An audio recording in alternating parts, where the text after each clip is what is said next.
بیا خصوصا د جمعې په ورځ او د جمعې په شپه په رسول صلی الله علیه وسلم باندې درود ویل د دې ډېر تاکید راغلی دی. جمعې شپه او د جمعې ورځ ډېر تاکید راغلی دی چې په رسول صلی الله علیه وسلم باندې به درود وي.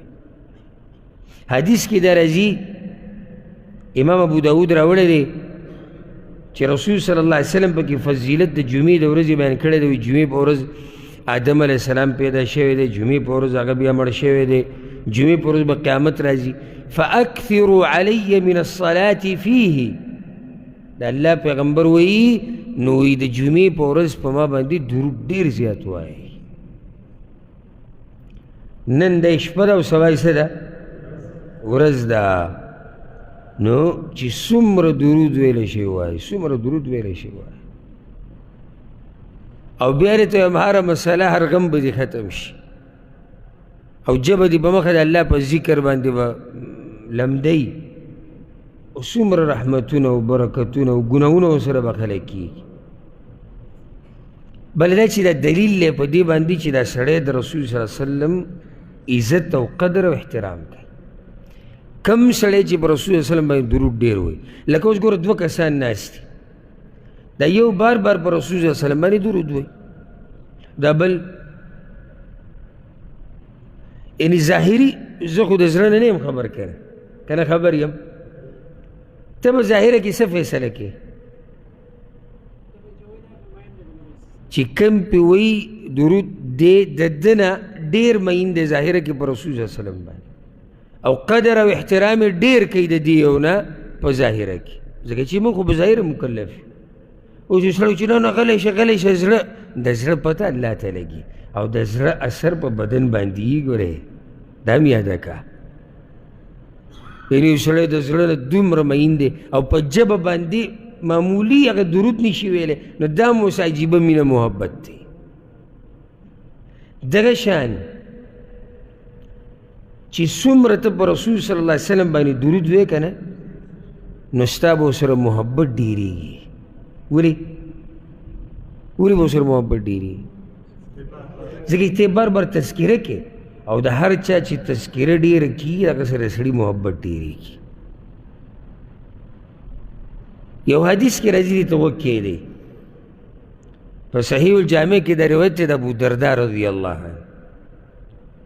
رسول صلی الله علیه وسلم وایي من صلی علی حین یصبح 10 وحین یمسی 10، څوک چې سحر لس پیرې په ما باندې درود وي او ماښام لس پیرې وي، ادرکته شفاعتی یوم القیامه، دا سړی د قیامت په ورځ زما د شفاعت حقدار دی. کار ډېر ګران دی که نه؟ څه کار دی؟ لس پیرې درود سحر، لس پیرې ماښام، سپارش د پیغمبر به دې په نصیب شي. یو حدیث ته وایم، د سوچ حدیث ته امام په صحیح الجامع کې راغلی دی، رسول صلی الله علیه وسلم وی من ذکرت عنده، د چا په خوا کې چې زما تذکیره وشي، فخطئ الصلاة علی، او د په ما باندې زما په ما باندې درود ویلو نه واوړېدو څه مطلب وی نه وي، په ما باندې درود ویلو نه واوړېدو، خطئ طریق الجنه، دی د جنت لارې نه واوړېدو. ذکر تاسو وایم چې دا خبره معمولي نه ده او بیا وایم او بیا معمولي نه ده. نو څومره چې درود ویلی شي په رسول صلی الله علیه وسلم باندې وایي.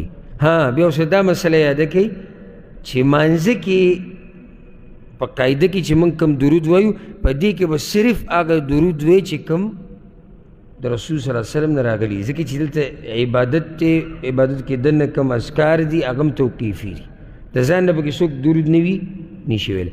مانځه نه بهر ته په هره طریقه په رسول صلی الله علیه وسلم باندې درود او سلام ویلی شي، خو غوره طریقې کومې دي چې کوم حدیث کې راغلي دي او صحابه کرامو نه رانقل دي. خو د هغې نه علاوه که څوک درود وایي په بله طریقه یې وایي، خو شرط پکې دا دی چې پکې به شرکي الفاظ نه وي، رسول صلی الله علیه وسلم ته پکې چغې وهل نه وي، په هغې کې به بدعات او خرافات نه وي، لکه څنګه چې زموږ په ملکونو کې کېږي. او دا واړه کتابونه چاپ کړي دي، او دا درود تاج دی، او دا درود پلانې دی، او دا درود پلانې دی، او دا درود، دا نومونه چې یخودي دي کې یو هم نه دی ثابت. ساده درود پر رسول صلی الله علیه وسلم باندې ووایه. او غوره طریقه هغه ده چې کومه حدیثونو کې راغلې ده. او بای کې یو مشهور هغه درود ابراهیمي موږ په دې منځ کې وایو، اگر که طریقې ډېرې دي. او زما کتاب چې کوم دی رحیق الازهار، هغې کې د منځه چې کوم اذکار او دعاګانې د ما بیان کړي دي، اخره کې ما تفصیلا هغه درود ټول را نقل کړي دي چې کوم د رسول صلی الله علیه وسلم نه را نقل شوي دي. بای کې یو مشهور دا دی چې ته وایې اللهم صل علی محمد وعلى آل محمد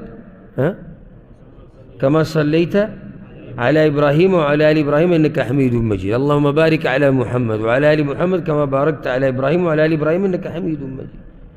او بیا نورم ډېرې صیغې راغلي دي چې د دې تذکره په هغه درس کې هم شتي او دغه کتاب کې هم شتي. نو څومره درود چې په رسول صلی الله علیه وسلم باندې ویلی شي وایي، دا داسې تجارت دی چې په دې کې نقصان د سره نشته، د سره پکې نقصان نشته، او سراسر ټوله ګټه او ګټه ده. سحر ماښام مانځه کې اذان پسې، د اذان او د اقامت په منځ کې، په سجدو کې، په دعاګانو کې، جومات ته ننوتو کې، جومات نه وتو کې، او داسې ډېر ځایونو کې هر ټیم درود وایي.